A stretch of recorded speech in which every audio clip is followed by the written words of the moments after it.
नमस्कार ट्रेडर्स।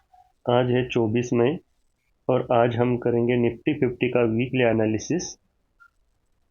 देखते हैं निफ्टी 50 क्या कहने की कोशिश कर रहा है और पिछले हफ्ते में मैंने क्या कहा था।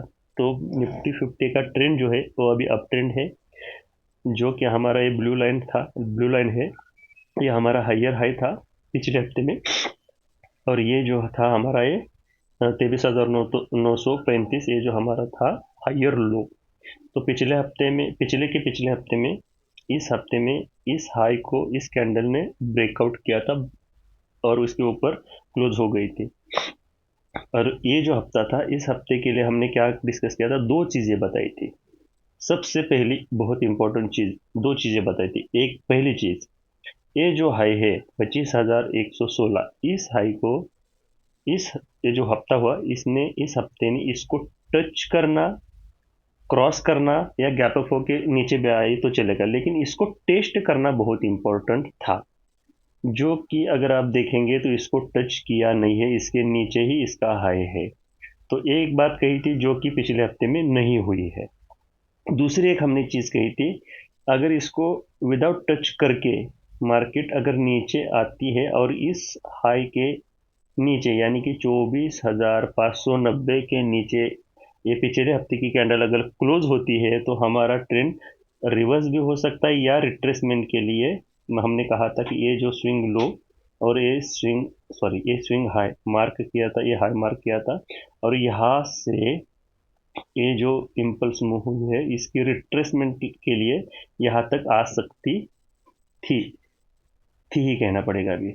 यहाँ तक आ सकती थी रिट्रेसमेंट के लिए, और इस 50% के लेवल के पास हम एक बाइंग की अपॉर्चुनिटी ढूंढ के बाइंग के लिए, स्विंग के लिए हम ट्रेड प्लान करने वाले थे, लेकिन हुआ उल्टा ही। जो दूसरी बात कही थी इस कैंडल की, इसके नीचे कैंडल क्लोज की बात कही थी, वो क्लोज भी नहीं हुआ है, यानी कि दोनों चीजें जो बोली थी वो मार्केट ने नहीं किया है। तो अब आगे क्या? तो आगे बस वही है, इस हाई के ऊपर अगर मार्केट को अभी ट्रेंड उसका कंटिन्यू रखना है तो इस हाई को टेस्ट करना बहुत इंपॉर्टेंट है। बहुत ही इंपॉर्टेंट है।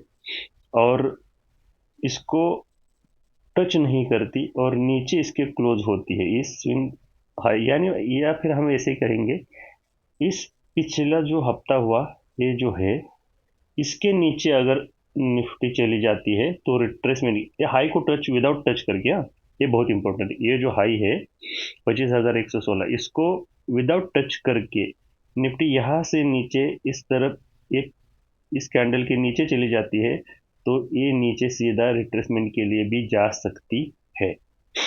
देखते हैं क्या होता है और हम ट्रेड कैसे इनिशिएट कर सकते हैं।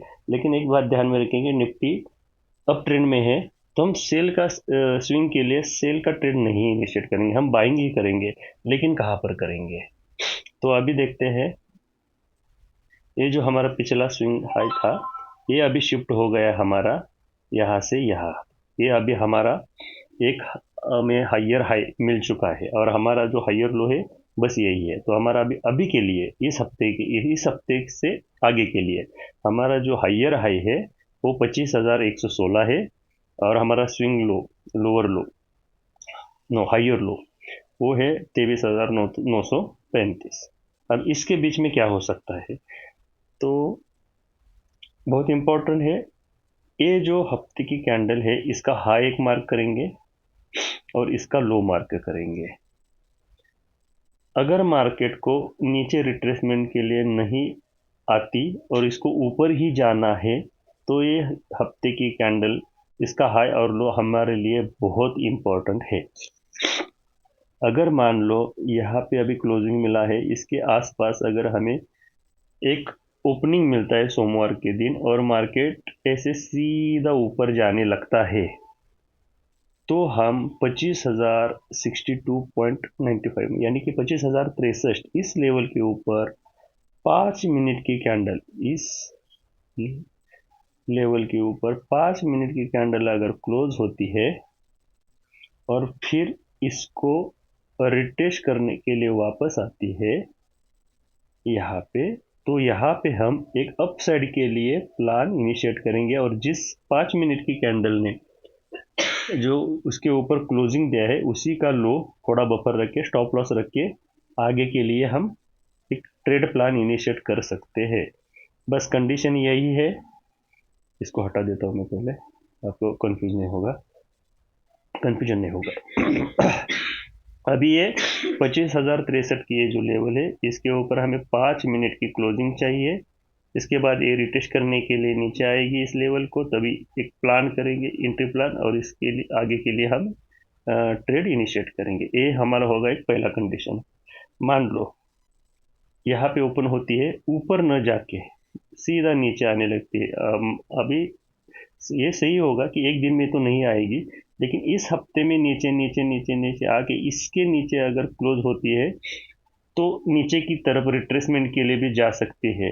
कंडीशन यही है, इस हाई को विदाउट टच करके, अभी हमारा जो हायर है इसको विदाउट टच करके नीचे आती है, इस लेवल के नीचे अगर जाती है तो ये रिट्रेसमेंट के लिए नीचे भी जा सकती है। अगर मान लो रिट्रेसमेंट के लिए यहाँ तक एक 50% की जो हमारा जो लेवल है यहाँ तक नहीं आती, बीच में से इधर से ही घूम जाती है, यहाँ से ही किधर से भी टर्न होती है और इसके ऊपर जाती है, तो यहाँ पर इस लेवल के ऊपर जिस कैंडल ने 5 मिनट के कैंडल ने यहाँ ब्रेकडाउन दिया है, इसके ऊपर, उसके हाई के ऊपर इस 5 मिनट की कैंडल अगर को क्लोज होती है तो वहीं पर हम एक अपसाइड के लिए प्लान करेंगे। यानी कि सिंपल भाषा में समझो, निफ्टी यहाँ से नीचे आती है, किधर भी जाए हमें कुछ उसका लेना देना नहीं है, लेकिन यहाँ से किधर से भी घूमे, लेकिन इसी लेवल के ऊपर अगर 5 मिनट कैंडल क्लोज होती है तो यहाँ पर हम एक बाइंग का ट्रेड इनिशिएट करेंगे, लेकिन करेंगे सिर्फ बाइंग ही, हम सेलिंग नहीं करेंगे। तो ये जो हफ्ते की कैंडल थी पिछले हफ्ते की, इसका हाई और लो इम्पोर्टेंट है, दोनों के ऊपर हम बाइंग ही करेंगे। अगर ब्रेकआउट मिलता है अपर साइड के लिए तो बाइंग होगा, अगर ब्रेकडाउन मिलता है तो रुकेंगे। ब्रेकडाउन कहाँ तक जाता है पता नहीं, अगर वहाँ से वापस आता है और फिर वह यहाँ से इस लेवल के ऊपर ब्रेकआउट मिलता है नीचे से ऊपर आके, तो यहाँ से हम एक बाइंग का ट्रेड इनिशिएट करेंगे। ये बहुत इंपॉर्टेंट है, ठीक है। तो देखते हैं आगे क्या होता है इस हफ्ते में। अगर शायद मुझे ये लगता है, अगर मान लो इसको टच न करके नीचे आती है तो रिट्रेसमेंट के लिए निफ्टी जरूर आएगी, और ऐसा नहीं होगा, अगर ऊपर जाती है तो एक नया हाई या जो ATH है अभी तक का, उसको टेस्ट करने के लिए भी ऊपर जा सकती है। देखते हैं आगे क्या होता है। मैंने 2 लेवल मार्क किए हैं, अब इस आने वाले सोमवार के दिन से देखते हैं क्या होता है। अगर मान लो ऊपर भी नहीं जाती, ना ही इसको ब्रेक करती है ना ही इसको ब्रेक करती है, तो शायद यहाँ पर और एक डूजी कैंडल निफ्टी बना सकती है, इसी बीच में रह सकती है, एक इनसाइड कैंडल और एक भी हो सकती है, इसकी भी पॉसिबिलिटी है। तो मैंने तीनों चीज़ें बताई, साइडवेज भी बता दिया, अपसाइड भी बता दिया, और डाउन साइड के लिए भी बता दिया। बस यही हमारा इस हफ्ते के लिए एनालिसिस है। तो ये हमारे दो, एक हायर हाई है और हायर लो है। देखते हैं इस हफ्ते में क्या होता है। थैंक यू ट्रेडर्स, शुक्रिया, धन्यवाद।